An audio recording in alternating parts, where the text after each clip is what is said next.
ഈസ്റ്റൊന്നും ചേർക്കാതെ തന്നെ 1-2 മണിക്കൂർ കൊണ്ട് തന്നെ പെട്ടെന്ന് ഉണ്ടാക്കാൻ പറ്റുന്ന ഒരു അടിപൊളി കുൽച്ച റെസിപ്പി ആയിട്ടാണ് ഇന്ന് വന്നിട്ടുള്ളത്. ഡിന്നറിനും അതുപോലെ ബ്രേക്ക്ഫാസ്റ്റിനും ഒക്കെ എടുക്കാൻ പറ്റിയ നല്ലൊരു സോഫ്റ്റ് കുൽച്ച. നമ്മൾ റെസ്റ്റോറൻറ്റിൽ നിന്നൊക്കെ വാങ്ങിക്കഴിക്കുന്നത് കുൽച്ചയേക്കാൾ നല്ലൊരു ടേസ്റ്റാണ് ഇതിന്. അപ്പോൾ നമുക്ക് പെട്ടെന്ന് റെസിപ്പിയിലേക്ക് കിടക്കാം. ഞാനിവിടെ ഒരു 4 കപ്പ് മൈദ എടുത്തിട്ടുണ്ട്. നിങ്ങൾക്ക് വേണമെന്നുണ്ടെങ്കിൽ 2 കപ്പ് മൈദയും 2 കപ്പ് ആട്ടപ്പൊടി അങ്ങനെയും എടുക്കാം. ഇതിലേക്ക് നമുക്ക് 1 ടീസ്പൂൺ ഉപ്പ് ചേർത്ത് കൊടുക്കാം. അതുപോലെ 1 ടീസ്പൂൺ പഞ്ചസാര, പിന്നെ ചേർത്ത് കൊടുക്കുന്ന 1/2 teaspoon baking soda, 1 teaspoon baking powder. ഇതെല്ലാം കൂടിയിട്ട് കൈകൊണ്ട് നന്നായിട്ടൊന്ന് മിക്സ് ചെയ്യാം. അങ്ങനെ കൈകൊണ്ട് നന്നായിട്ടൊന്ന് മിക്സ് ചെയ്തതിന് ശേഷം ഇതിലേക്ക് നമുക്ക് ബട്ടർ അല്ലെങ്കിൽ ഗീ ചേർത്ത് കൊടുക്കാം. ഒരു 2 ടേബിൾ സ്പൂൺ വരെ ചേർത്ത് കൊടുക്കാം. ബട്ടർ അല്ലെങ്കിൽ ഗീ ചേർക്കുമ്പോൾ നല്ലൊരു സോഫ്റ്റ്നെസ്സും അതുപോലെ ഒരു നല്ലൊരു ടേസ്റ്റും കിട്ടും. ഇനി ഇതിലേക്ക് നമുക്ക് ഇളം ചൂടുള്ള വെള്ളമില്ലേ, അത് കുറേശ്ശെ ഒഴിച്ചിട്ട് കുഴക്കാം. ഞാൻ ഫസ്റ്റ് 1 കപ്പ് ഒഴിച്ചിട്ടുണ്ട്. പിന്നെ 1 കപ്പ് കുറേശ്ശെ ഒഴിച്ചിട്ട് നമുക്കിത് നന്നായിട്ടൊന്ന് കുഴച്ചെടുക്കാം.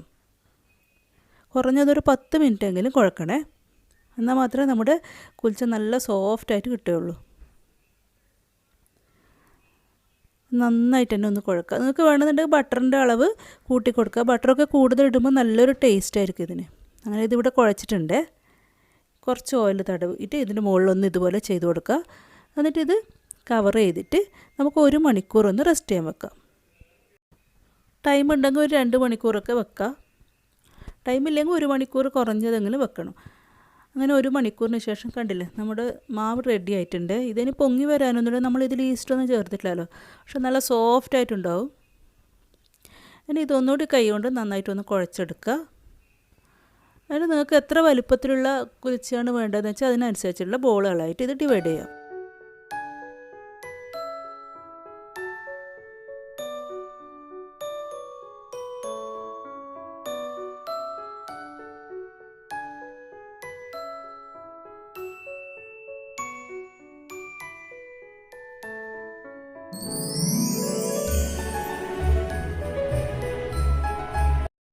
അതിന് നമുക്ക് ഓരോന്നോരോന്നായിട്ട് പരത്തിയെടുക്കാം.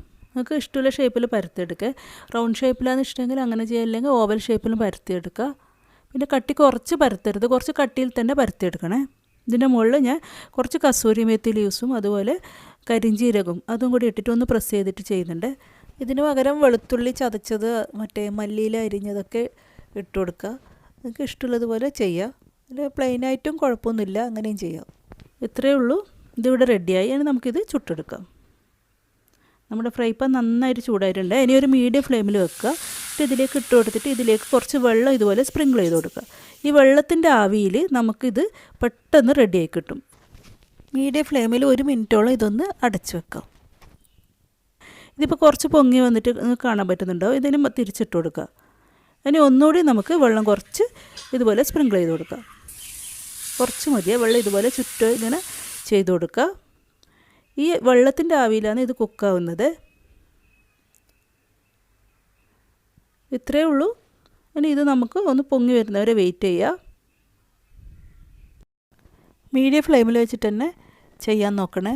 എന്നാൽ മാത്രമേ ഉൾഭാഗമൊക്കെ നന്നായിട്ട് വെന്ത് കിട്ടുകയുള്ളൂ. ഇനി ഇതിൻ്റെ മുകളിൽ കുറച്ച് ഗീ അല്ലെങ്കിൽ ബട്ടർ നമുക്ക് തടവി കൊടുക്കാം. ഞാനിപ്പോൾ ഇവിടെ ഗീ ആണ് കുറച്ച് തടവി കൊടുക്കുന്നത്. ഇനി ഇതൊന്ന് തിരിച്ചിട്ട് കൊടുക്കുക. ആ ഗീ എല്ലാ ഭാഗത്തും ഒരുപോലെ ആയി കിട്ടാൻ വേണ്ടിയാണ്. ഇതിവിടെ റെഡി ആയിട്ടുണ്ട്. ചൂടോടുകൂടി തന്നെ നമുക്ക് നല്ല സ്പൈസി ആയിട്ടുള്ള കറിയുടെ സെർവ് ചെയ്യാം. അപ്പോൾ വീഡിയോ ഇഷ്ടമായിട്ടുണ്ടാകുമെന്ന് കരുതുന്നു. ഇഷ്ടമായിട്ടുണ്ടെങ്കിൽ ലൈക്ക്, ഷെയർ, കമൻറ്റ്സ്, സബ്സ്ക്രൈബ് ഒക്കെ ഒന്ന് ചെയ്യുക. ഇൻഷാല്ലാ ഇനി അടുത്ത വീഡിയോ ആയിട്ട് വരുന്നവരെല്ലാവർക്കും താങ്ക് യു. അസ്സലാമു അലൈക്കും.